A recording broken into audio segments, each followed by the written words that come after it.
Now with more bad fashion choices, it's Adam Setzler and Morgan Webb.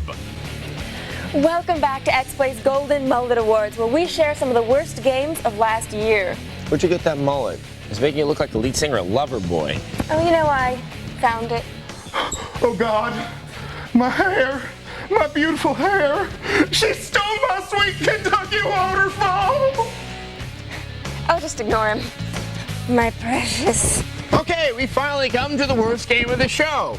Well, that's right, it's time for the superhero who talks to fish. The man who inspired the Mullet Award. He's earning his rightful place in the Gaming Hall of Shame. It's Aquaman.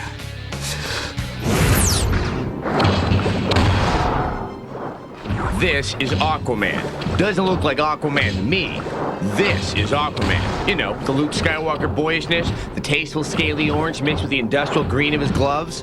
This guy, he's got a blonde mullet and a claw hand. What happened? A horrible disaster at a Skinner concert? Now, if you think the fish man looks bad, check out the game. You swim and you fight. Swim more, then fight. That's it, and it still barely works. Reminds me of another famous superhero game, the Abominable Superman 64. Looks like the Man of Steel's got a buddy.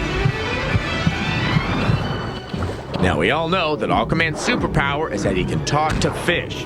Look what happens when the concentric circles come out of his head in the game. Oh yeah, that's exciting. Well, I'm not gonna let some stupid game prevent me from a decent Piscean human discourse. Meet Slippy. He's my new buddy that I took around my hometown. Slippy and me became fast friends. He loved the view. Which is more than I can say for the graphics in Aquaman. The word I like to use is dull. The only effort seems to have been put into Aquaman's golden, flowing mullet. And these are what pass for cutscenes. Comic book panels without sound, but you can add your own. Arthur, you must stop him. You cannot allow this man to continue to attack Atlantis or us. He will not of that, you can be sure. Slippy and I had far better conversations. We talked about his life in the ocean and even called some family.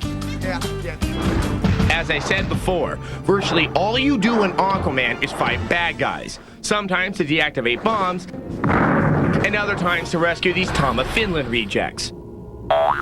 You'd expect then that the combat might be half decent at least. This is the highlight. The controls are mushy, and some combos require an absurd amount of memorization. Not that it matters. Just hit some buttons, move on, hit some buttons. Speaking of fun, Slippy and I were having a blast until we went to the wrong part of town. After that, he started to act surly. I think he had too much water. No.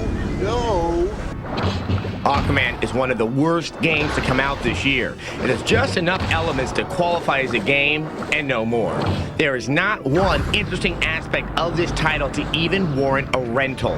Aquaman, the fight for Atlantis, sleeps with the fishes. A 1 out of 5. Oh, and Slippy, well, he made some comment about my hair. I made a comment about deep fat fries and big appetites. Amazing. Such a bad game could make for such a great day. Poor Slippy. Thanks for watching the Mullet Awards. If you'd like to learn more about any of the crummy titles we reviewed today, visit our website. TechTV.com/xplay. Ta-ta. Night.